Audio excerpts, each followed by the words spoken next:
Bonjour à tous, nous allons parler désormais des résultats des élections européennes hors du cas français que vous aurez vu par une émission précédente. Donc les élections européennes étaient annoncées comme celles du grand vent populiste qui allait déferler sur l'Union européenne pour remettre en question ses institutions. Beaucoup s'étaient imaginé effectivement qu'une sorte de coalition imaginaire des droites nationales allait pouvoir être en position de force pour empêcher la gauche et la droite de gouverner. Alors il est vrai que les deux grands partis, le PPE, Parti populaire européen, et l'Alliance des sociodémocrates européens, aujourd'hui tous deux réunis, ne sont pas majoritaires. Ils ne sont pas majoritaires pour des diverses raisons, notamment l'ascension des écologistes, les conservateurs classiques, et bien sûr aussi les différentes droites nationales, mais parmi tant d'autres. Ce ne sont pas ces droites nationales, d'ailleurs par exemple, le parti de Macron ne fait pas partie ni du PPE ni de la SDE, et le parti de Macron est aussi un parti qui gêne la majorité PPE de l'alliance gauche-droite traditionnelle.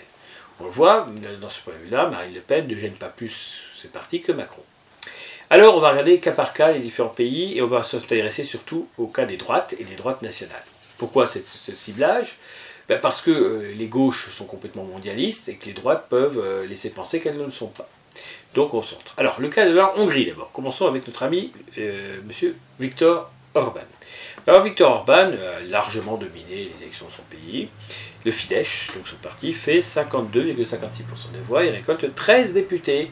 Donc c'est très très bon, il est au-dessus de 50%, c'est vraiment une position de force. Les droites autour, le Jobbik prend une punition avec 6,34% des voix.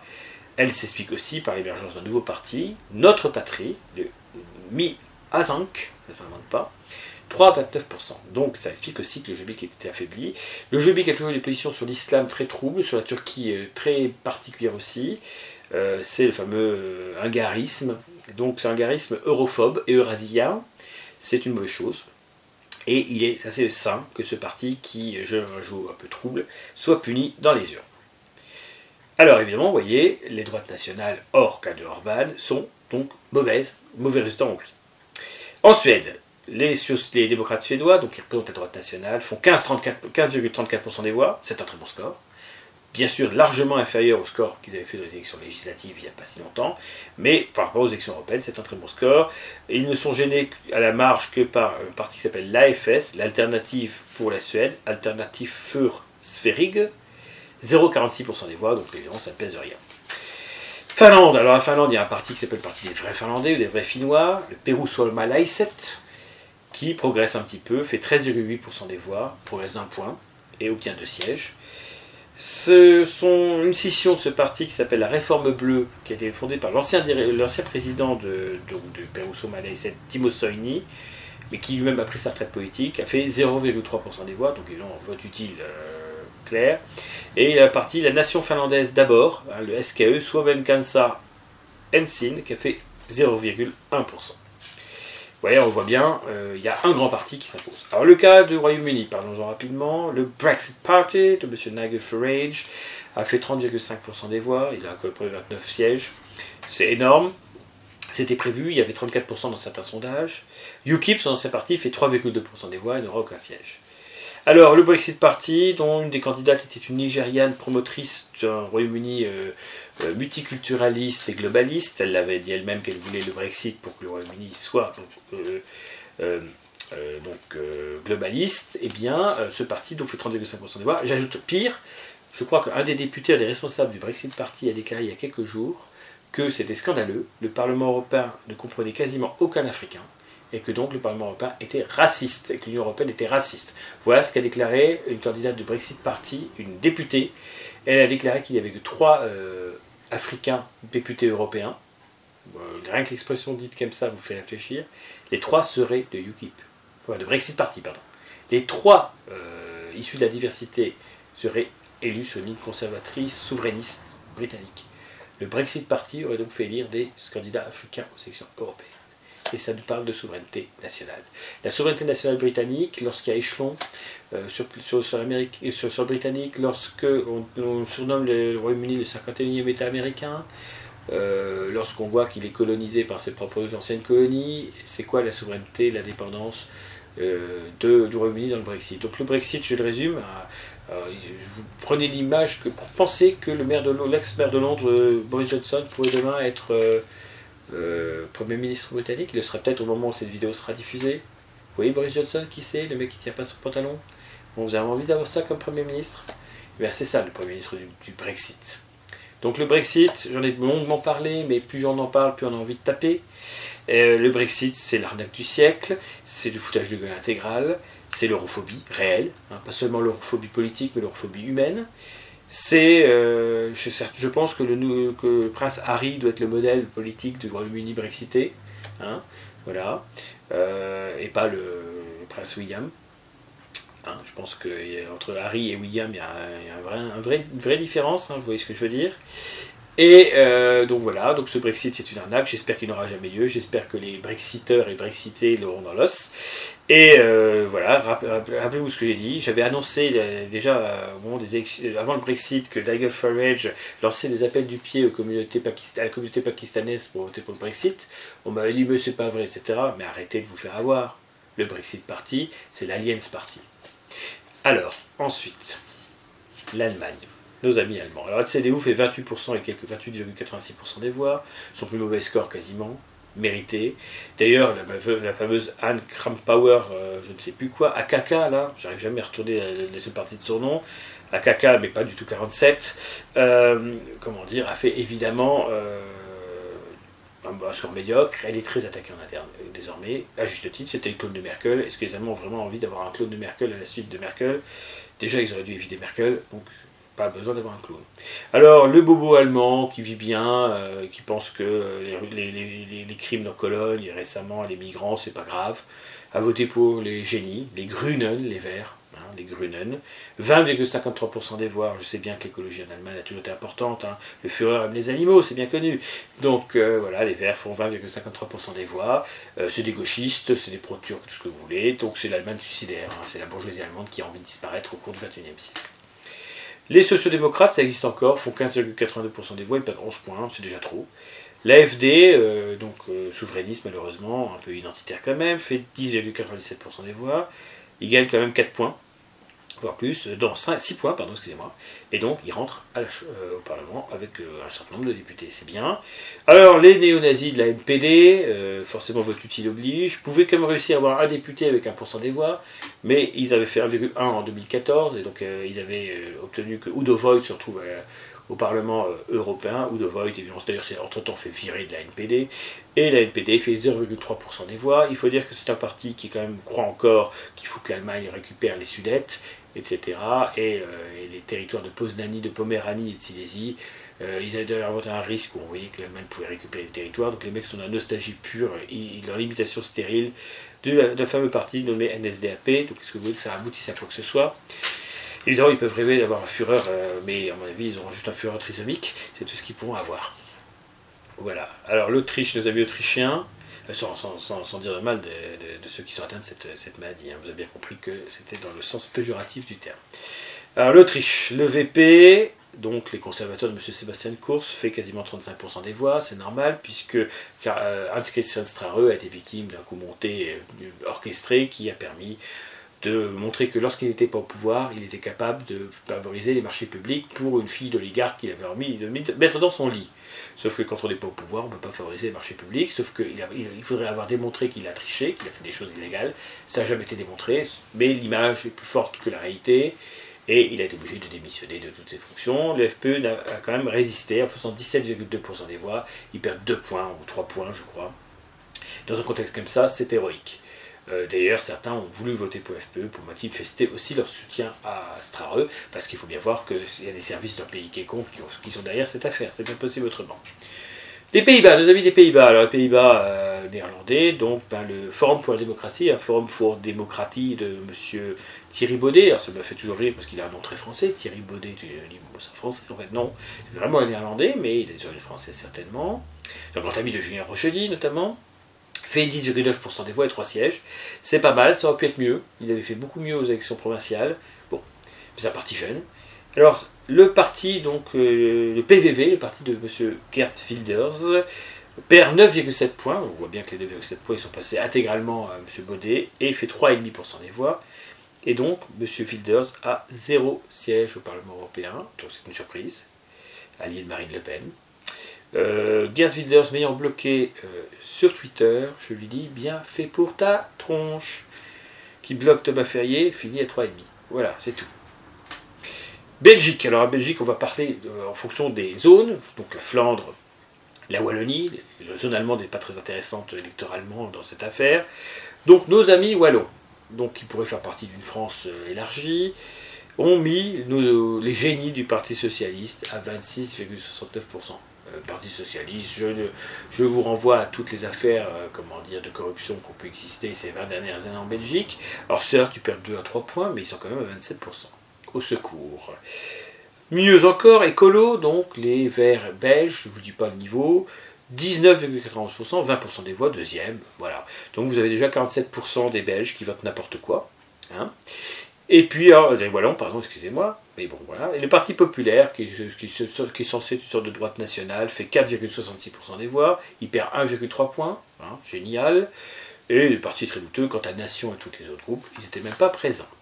En Flandre, ça n'a rien à voir, c'est l'opposé complet. Donc le parti NVA, l'Alliance nationale flamande de M. Bart de Wever, qui est au pouvoir plus ou moins, perd des points, 4 points de perdus, 22,44% des voix. Mais c'est 12 points de bonus pour le Vlaams des Langues. Donc les 4 points de la NVA partent au Vlaams des Langues, à la droite nationale flamande. Mais ça ne suffisait pas à expliquer ce score. 19% des voix, donc, plus 12,3 points. Donc ils ont pris à tout le parti. C'est-à-dire que les deux réunis, il y a 42% de nationalistes flamands, au sens strict, en Flandre. C'est quand même pas mal. Mais là aussi, le nombre de sièges est très faible, puisque la Belgique ne donne pas beaucoup de sièges au Parlement européen. En Estonie, il y a le parti EKRE qui avait fait 18% des voix aux élections législatives, il fait 12,7% aux européennes, plus 8,7 points, un siège. Marine Le Pen est allée en Estonie voir ce parti, il y a eu un problème parce qu'un des candidats de ce parti, je crois, a fait un geste qui veut dire OK, et apparemment ce geste OK aurait été plus ou moins réutilisé par les mouvements alternatifs américains, je ne sais pas quoi. Bon, on ne peut pas le savoir complètement, maintenant on le sait, mais enfin bon, on va plus, dans ce cas-là, on ne va plus respirer, on ne va plus vivre, on ne va plus rien faire, parce qu'il y a sûrement un mec qui a mis... Prenez l'exemple des couleurs de chemise. Alors si les couleurs de chemise, sont reliées, donc déjà, oui, vous ne pouvez pas mettre des chemises brunes, et vous ne pouvez pas mettre des chemises noires, évidemment, parce que vous aurez un message évidemment terrible. Mais si vous mettez une chemise bleue, on va penser à Doriot, je ne sais pas qui. Si vous mettez des chemises vertes, on va penser à la garde de fer. Si vous mettez des chemises dorées, on va penser à un parti qui s'appelait les chemises dorées au Mexique. Si vous mettez les chemises grises, c'est les nationaux socialistes islandais notamment qui les portaient. Si vous mettez, donc, est-ce qu'il peut y avoir des chemises rouges? Oui, bah, c'est un gros bolche communiste, donc ça rigueur, c'est autorisé, ça. Vous pouvez des chemises rouges, oui. Chemises roses, c'est pour autre chose. Voilà. Donc vous voyez toutes les couleurs de chemise ou presque. Les chemises d'argent, c'était les fascistes américains de la Silver Legion of America. Voilà, on ne peut plus mettre une chemise. Il suffit qu'Hitler ait mis un caleçon bleu, puis vous mettez plus de caleçon bleu, quoi. Vous voyez? Bon, donc ils ont fait un geste, et puis ça va, évidemment, Marine Le Pen dire, je ne savais pas, là, c'est terrible. Bon, voilà. En Lettonie, c'est un parti national conservateur qui s'appelle plus ou moins l'Alliance nationale, la Nationala Apvieniba. Ils progressent, ils font 16,4% des voix, 2 sièges, ils sont alliés de l'ECR, c'est d'Orban, etc. Et il y a les nationalistes lettons, les Latviečų nationalisti, qui font 0,67% des voix. Vous voyez, je suis allé dans les détails. Hein. Lituanie, c'était ordre de justice. Ordre de justice avait fait presque 12% des voix. Ça, les initiales, c'est TT, si vous cherchez. Et il tombe à 2,59. Donc plus de sièges, plus de députés. C'est l'effondrement. La Lituanie, visiblement, pense qu'elle n'a plus besoin de droite nationale. Bon, à mon avis, elle a tort. Mais on verra. L'Espagne, on espérait les plus gros scores de Vox, le parti de droite nationale espagnol. Malheureusement, 6,2% des voix. Alors, un progrès, certes, de 4,6 points, mais ils sont loin des 10 et quelques qu'ils avaient fait aux législatives. 3 sièges néanmoins. Et alors, les génies de la grande coalition des droites nationales en Espagne. Toutes les phalanges, tous les groupuscules, toutes les familles avaient réussi à s'unir. Extraordinaire. Ils ont donc réussi à s'unir pour faire 0,05% des voix. C'était bien la peine. Bravo les mecs. 0,05% des voix. Quant à nos amis portugais du PNR, ils ont fait 0,49% des voix.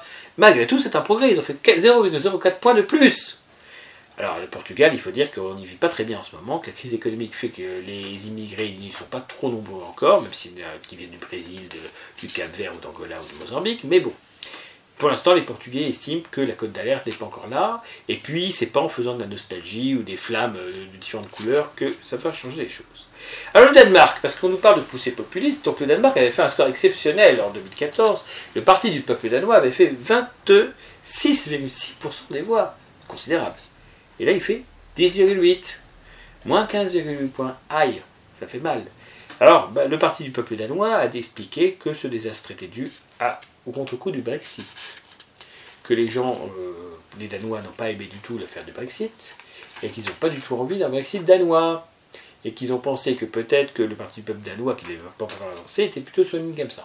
Je ne sais plus quelle était l'explication de cet échec, en tout cas c'était ça. La Pologne. Alors la Pologne, attention les aïeux, le PiS. Alors c'est son nom, j'y peux rien, un Plavo, je sais plus quoi, parti du droit et justice ou un truc comme ça.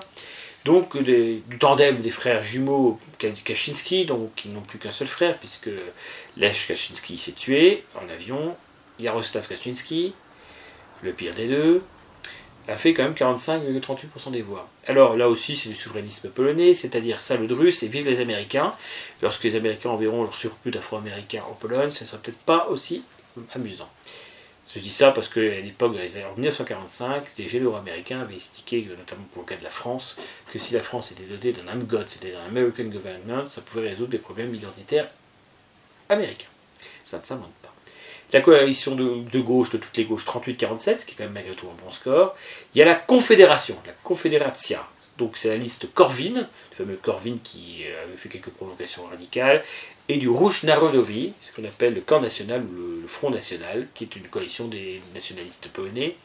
Ils font quand même 4,55% des voix, ce qui n'est pas si mal, parce que finalement, dans un contexte où le PiS est à 45%. La liste Kukic 15, donc c'est une liste assez hétéroclite, animée par un animateur plus ou moins comique, c'est Cookies, avait récupéré beaucoup de gens de droite nationale aussi, qui se retrouvaient députés polonais grâce à ce biais-là.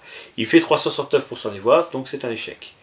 Enfin, il y a les ex du Congrès de la Nouvelle Droite, la KNP, qui étaient alliés de Korwin avant et qui font 0,06%. Autant dire rien du tout. L'Italie, alors l'Italie, il y a quand même des moments des motifs de réjouissance à cette élection européenne pour certains. La Lega, la Ligue de M. Matteo Salvini, a fait 34,26% des voix, soit plus 28,12 points. En 5 ans, il obtient 29 députés, 21 de plus. Donc avec une Ligue à 34-26, on pourrait dire que toutes les droites sont mortes. Mais Forza Italia, le parti de M. Berlusconi, fait 8,78% des voix, c'est pas terrible, il perd 8 points. Mais il a des députés. Plus intéressant, Fratelli d'Italia de Giorgia Meloni. 6,44% des voix, ce qui est un beau score, 6 sièges. C'est bien, parce que ça se rajoute à la Ligue, ça se rajoute à... Et donc tout ça, ça fait quasiment 48% des voix déjà. Donc les fascistes du XXIe siècle, Casa Pound, 0,33%. Et Forza Nuova de Roberto Fiore, 0,15%. Bon, ils font du témoignage. Hein.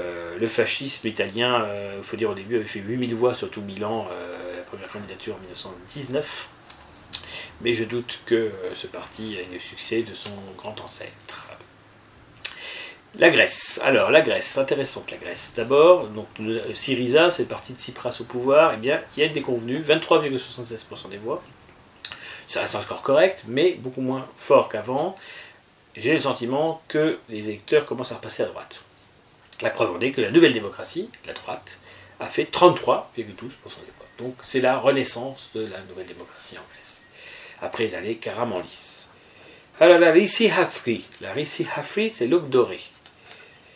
Ils ont quand même perdu des billes. Ils perdent presque 4,5 points. Ils tombent à 4,88%, ce qui leur ramène quand même 2 sièges. Et on pouvait se dire que c'est l'effondrement de l'aube dorée. Sauf que ça s'explique pour d'autres raisons, entre autres. L'autre voie, parti alternative de droite nationale, 1,24. Le Laos, le Rassemblement orthodoxe populaire, 1,23. Les Grecs indépendants, 0,8. Ensuite, il y a la Libre Patrie, je crois, ou la Patrie, ou quelque chose comme ça, 0,73% des voix. Et alors, les alliés de Marine Le Pen, la Nea Zexia, la nouvelle droite, 0,66% des voix. Enfin, le retour du Front National grec, le Ethniko Metopo, 0,19% des voix. Voilà pour la Grèce. Et vous voyez que je le prononce en grec moderne. Hein. La Nea Dimokratia, ça c'est donc la nouvelle démocratie, Syriza, Riza, il faut marquer le R, la Rissi, donc dorée, Afri, voilà, Laos, etc., etc., etc. Donc tous les partis des Grecs, les Grecs et les Illès, évidemment. Là, c'était pour dire qu'à certains détracteurs que je maîtrise quelques langues. Alors la Bulgarie, nous avons le gerbe, alors le gerbe. Le gerbe, c'est pas très beau. Le gerbe, la droite, fait 31% des voix. Et là, les nationalistes. Alors le VMRO. Le VMRO, c'est un parti nationaliste bulgare pro-annexion de la Macédoine. La Macédoine, il faut savoir que le macédonien, le dialecte macédonien, c'est une langue slave très proche du bulgare. Et que suite aux revendications des années 20, que la Bulgarie réclamait le rattachement de la Macédoine, aujourd'hui qui s'appelle Macédoine du Nord, au moins dans sa partie non albanaise, à la Bulgarie. Donc 7,36, 2 sièges. Le parti Volonté, Volia, 3,62. Je crois que c'est un parti allié de Marine Le Pen. Le NFSB, le Front National pour le Salut et je ne sais plus quoi, 1,15. Là, ils perdent quand même beaucoup de vie, ils perdent 1,9 points. Le parti Attaque, qui est à 1,07. Et il y a un parti qui s'appelle Renouveau, alors le nom bulgare, je l'avais noté, mais je ne l'ai plus devant moi, qui fait 1,04%. Donc vous voyez que la coalition des droites aurait fait presque 15% des droites nationales si elles avaient été unies. La Tchéquie. Alors en Tchéquie, on parlait souvent de République tchèque. Enfin, à l'international, la République tchèque a obtenu de se faire appeler Tchéquie. Donc maintenant, on a officiellement le droit de dire la Tchéquie. Je vous donne l'info. Le Parti de la démocratie, de la souveraineté, quelque chose comme ça, le SDP.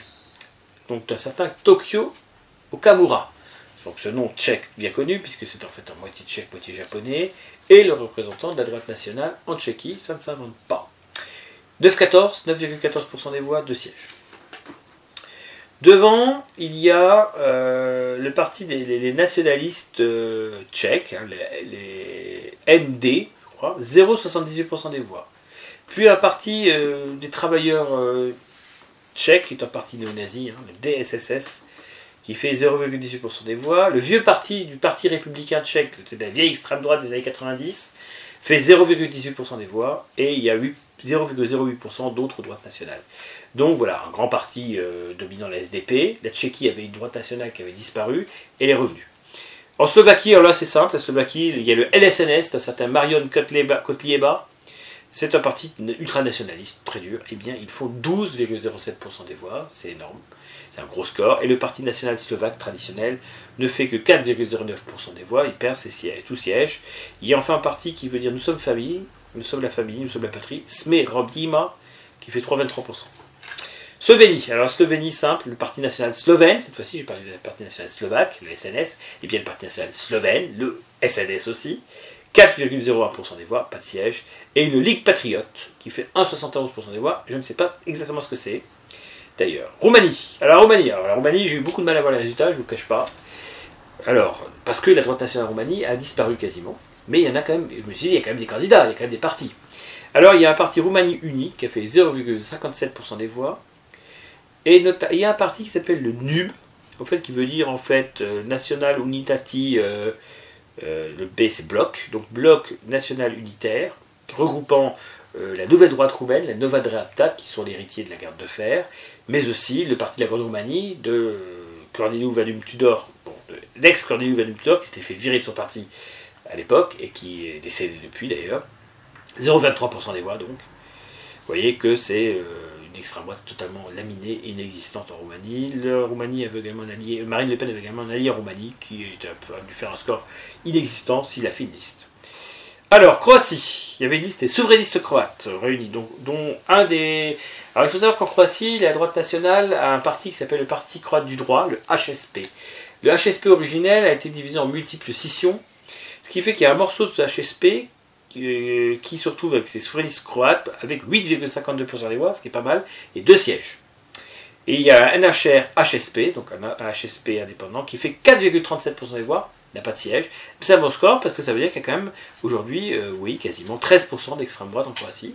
C'est beaucoup, parce que la Croatie n'avait pas connu un tel taux depuis longtemps. Alors en Irlande, je ne l'ai pas noté parce qu'il n'y avait aucun candidat de droite nationale présent. Il y a ce Sinn Féin, qui est une sorte de nationaliste de gauche pro-immigration qui ne mérite même pas qu'on évoque plus qu'en avant.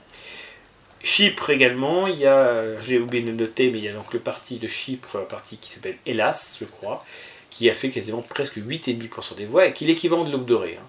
Donc ça veut dire que l'équivalent de l'Aube dorée, ou l'allié d'Aube dorée à Chypre, a fait presque 8% des voix. Alors également, il y a à Malte, il y a un parti qui s'appelle Imperium Europa, ou Europa, qui est un parti qui a le symbole de Mosley, la sœur de rune de l'éclair dessus, et qui a fait presque 3,5% des voix. Donc c'est un parti qui est sur une ligne nationaliste révolutionnaire, on va dire en étant gentil, qui fait quand même 3,5% des voix. Donc c'est bon, ça montre l'exaspération des Maltais face à la migration clandestine venue d'Afrique. Le maltais, pourtant une langue, un dialecte proche de l'arabe, avec 60% de vocabulaire latin, italien, anglais et autres qui a été introduit, ce qui est donc une langue assez étrange, puisque c'est une langue à base sémitique, mais avec un vocabulaire à large dominante indo-européenne. Voilà, la structure de langue est comme ça, cette occupation arabe de Malte qui a amené cela. Bon, c'est la seule exception, c'est c'est la seule langue sémitique d'Europe existante. Avec peut-être également la langue des Canaries, qui est une langue berbère, mais le peuple donc, qui est des Canaries qui s'appelait, le nom subitement m'échappe, c'est un peuple assez nordique d'ailleurs de trait, et qui était de langue berbère, et les Ganches, voilà, des Ganches, G-U-A-N-C-H-E-S, qui avaient un dialecte berbère, mais je crois que la langue berbère en question a complètement disparu avec l'espagnol, avec la conquête espagnole. Voilà. Donc c'est un gros travail que j'ai dû faire là, parce qu'il y a des parties, des pays où c'est très facile. Bon, pour vous qui avez envie de savoir comment j'ai fait, il faut toujours donner un peu ces petites recettes. C'est un gros travail, hein. Pour les élections françaises c'est assez facile. Mais d'abord, il faut savoir quand même que dans les différents pays d'Europe, les résultats ne sont pas en temps réel. Hein. Vous avez des résultats définitifs qui mettent 4-5 jours à arriver parfois. Donc, sur la Roumanie, j'ai dû ruser en jonglant entre Google avec des mots roumains clés pour trouver. Hein. Et donc, voilà. Donc, la première solution, c'est d'aller sur le Wikipédia en anglais, en.wikipedia.org, et taper des mots-clés style European Election 2019, Bulgaria, etc. Donc, parfois, vous trouvez. Vous avez un peu de chance, vous trouvez les résultats définitifs, précis, avec y compris des petites listes. C'était par exemple le cas de l'Espagne, c'était le cas de Royaume-Uni, ça a été le cas de l'Italie, etc. Bon. Ensuite, si vous ne les trouvez pas, une solution, par exemple pour le cas de la Suède, je ne les trouvais pas, c'est quand vous êtes sur la page en anglais, ben vous changez de langue et vous allez sur le suédois, par exemple, pour avoir la page en suédois, et là, vous avez une chance de trouver les résultats. C'était quand même pas le cas. Donc, malgré tout, je suis descendu en bas de Wikipédia suédois, j'ai vu le lien vers le site des résultats en Suède, et donc en suédois, je suis allé regarder les résultats définitifs du pays. Donc, je les ai eus, j'ai pu savoir où on en était. C'est pour ça, par exemple, que j'ai pu voir qu'il y avait une alternative à la Suède qui a fait 0,6% des voix ou 0,4% des voix, parce que j'avais les résultats définitifs complets. Pour l'Allemagne, si vous avez regardé, vous n'aurez pas le score de la NPD, il faut aller jongler sur d'autres sites pour trouver l'information. Sur la Pologne, pareil, pour le petite liste, vous n'avez pas. Et donc voilà, il faut jongler, aller sur les sites officiels des résultats des pays. Donc par exemple en grec, on peut le faire, mais il faut savoir lire le grec moderne, ce que je sais faire. Dans la langue slave par exemple, moi je sais lire le bulgare parce que j'ai fait du russe, donc je sais lire l'alphabet cyrillique. Et donc je sais assez vite comprendre le sens des noms des partis. Et il faut repérer ceux qui sont de droite nationale, ceux qui ne sont pas. Enfin voilà, il y a un gros boulot qui est nécessaire derrière. Et je sais le faire. Donc voilà, donc j'en profite puisque effectivement j'essaie d'avoir une certaine exhaustivité des résultats pour qu'on comprenne bien ce qui se passe, qui est où et comment. Sur ces bonnes paroles, je vous salue et je vous dis à bientôt.